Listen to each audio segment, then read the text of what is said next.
5월 25일입니다. 잠언 13장 14절부터 25절까지 말씀입니다. 지혜 있는 사람의 가르침은 생명의 샘이니 죽음의 그물에서 벗어나게 한다 그랬습니다. 생명의 샘은 웅덩이물과는 달라서 계속해서 신선한 물을 솟구쳐 올립니다. 그래서 이것은 바로 영적인 생명력을 의미한다고 볼 수 있어요. 근데 예수님께서 수가성 여인에게 이렇게 말씀하셨죠. 내가 주는 물을 마시는 사람은 영원히 목마르지 않을 것이다. 내가 주는 물은 그 사람 속에서 영생에 이르게 하는 샘물이 될 것이다. 그렇게 말씀하셨어요. 그러면 죽음의 그물에서 벗어나게 한다는 것은 이 그물이라고 하는 것은 이제 무엇을 이렇게 거기에 붙잡아 놓는 거, 사로잡아 놓는 거죠. 그래서 죽음의 그물이니까 미련하고 완악한 자를 사로잡아서 죽음으로 인도하는 여러 가지 유혹과 올무들을 말해요. 거기에서 벗어나게. 그러니까 결국은 예수님의 그 지혜의 말씀을 받아들이는 사람은 영적 사망에서 결국은 벗어나게 된다. 그런 뜻입니다. 선한 지혜는 은혜를 베푸나 배신자의 길은 스스로 멸망하는 길이다 그랬어요. 이 선한 지혜라고 하는 것은 건전한 분별력과 지혜로운 식견들을 가지고 합리적이고 합당한 삶을 살아가게 하는 것이죠. 그래서 은혜를 베푼다는 것은 다른 사람에게 기쁨을 주고 또 좋은 영향력을 끼친다는 것입니다. 그렇지만 배신자의 길은 그렇지 않고 하나님의 그 뜻을 저버리고 다른 사람들에게 해를 끼치는 그런 악한 사람들은 그의 길은 스스로 멸망하는 길이다.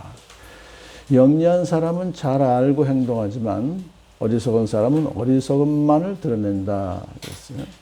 영리한 사람이라는 것은 당면한 상황이나 위험을 알고서 신중하게 행동하는 사람이에요.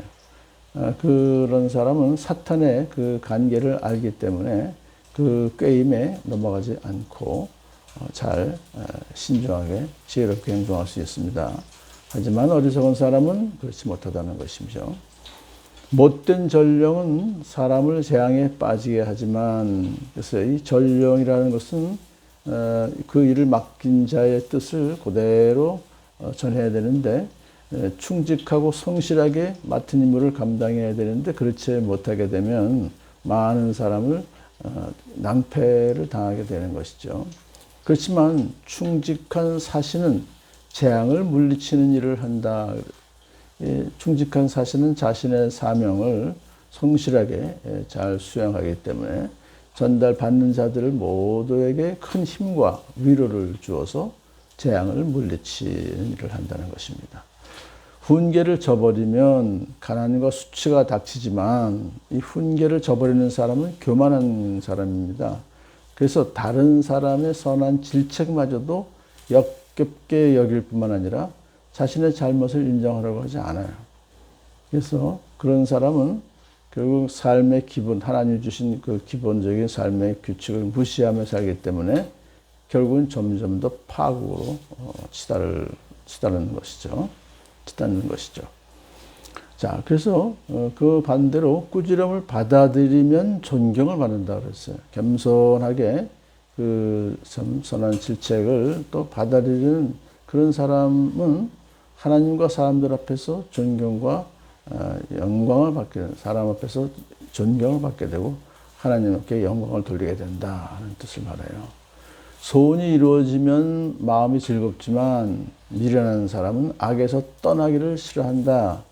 여기서 이제 즐겁지만이라고 하는 것을 소원이 이루어지면 마음이 즐거워짐에도 불구하고 미련한 사람은 악에서 떠나기를 싫어한다. 그러니까 미련한 자는 악습을 버리지 못하기 때문에 결국은 즐거움을 누리지 못한다. 그런 뜻입니다. 지혜로운 사람과 함께 다니면 지혜를 얻지만 미련한 사람과 사귀면 해를 입는다. 이게 사실 이제 이것이 하나의 어떤 유유상종이라고 해서 이것은 우리 옛날에도 있지만은 이 믿는 자들이 이런 생각을 할 수가 있죠. 나는 믿음이 좋기 때문에 어떤 사람과 사귀어도 상관없어. 그러지 말라는 거예요. 왜냐하면 환경의 영향을 과소평가하는 것도 자만심의 표현일 가능성이 있기 때문에 그렇습니다. 환경에 영향이 있을지 없을지는 우리가 결정할 사항이 아니라는 거죠. 그러므로 가능한 한 미련한 사람과의 사귐은 피하는 것이 상책이고, 대신에 지혜로운 사람과 친밀한 만남과 교제를 많이 나누어서 그의 가르침을 받고 그 본을 따르면 지혜를 더 얻게 되니까 가능한 한 그렇게 해라, 그런 뜻입니다. 죄인에게는 재앙이 따르지만, 여기 죄인에게 재앙이 따르고 의인에게는 좋은 보상이 따른다 하는 것은, 남을 해치려다가 자기가 해를 당해요. 죄인들은 나봇의 포도원을 빼앗기 위해서 그를 죽음으로 몰아넣었던 이사벨, 어떻게 됐습니까? 창밖으로 내던져져서 비참한 최후를 맞이했죠. 근데 의인에게는 좋은 보상이 따른다 했는데, 이것은 가장 작은 선행이라도 물 한 냉수 한 그릇 주는 거, 그리고 또 보상하신다는 거예요. 예수님 말씀하셨죠. 목마른 자에게 냉수 한 그릇이라도 주는 사람은 절대로 자기가 받을 상을 잃지 않는다라고 분명히 말씀하셨어요. 그 다음, 선한 사람의 유산은 자손 대대로 이어지지만, 그랬어요. 이 선한 사람은 남을 사랑하고 좀 많은 유익을 끼치고 기꺼이 베푸는 사람을 말하죠. 그 사람은 하나님께서 주신 그 복을, 귀한 복을 자기 자손들에게 유산으로 물려줍니다. 하지만은 죄인의 재산은 의인에게 주려고 쌓은 것이다. 죄인은 자신의 탐욕을 채우기 위해서 재물을 쌓아두었지만은 그 재물은 결국은 하나님 나라를 위해서 일하는 사람들에게 돌아간다. 이것은 만물의 주인이신 하나님의 섭리에 따른 것인 것입니다. 가난한 사람이 경작한 밭에서는 많은 소출이 날 수도 있으나 불의가 판을 치면 그에게 돌아갈 몫이 없다. 이 말씀은 부지런하게 일하는 사람이 가난하게 되는 그 원인은 하나님 때문이 아니라 불의가 판을 치는 그 세상 때문이다. 그런 뜻입니다. 사회적인 문제로 인해서 그렇게 될 수 있다 하는 것을 말해요. 매를 아끼는 것은 자식을 사랑하지 않는 것이다.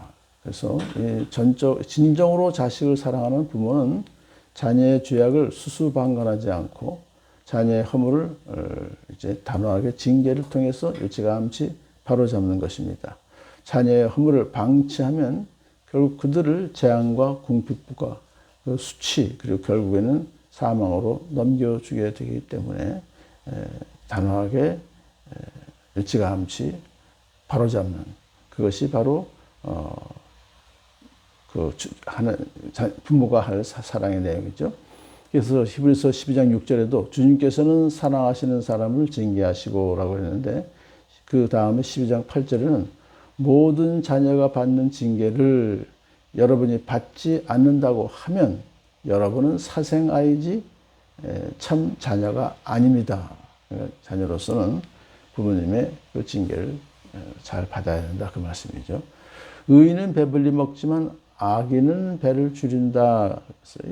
의인은 자신의 욕구를 만족시킬 정도로 먹는다는 거, 배 터지게 먹는다는 게 아니라 배불리 먹는다는 것은 자신의 욕구를 만족시킬 정도로 먹는다는 건데, 이것은 육적인 그런 배고픔만이 아니라 영적인 욕구를 충만하게 이렇게 채운다, 그런 뜻입니다.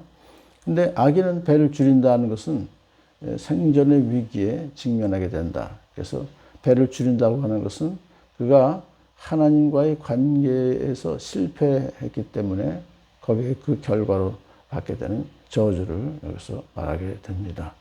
오늘도 이 귀한 격언들을 하나하나 또 적용해서 복된 하루 보내시는 여러분들에게 축복합니다.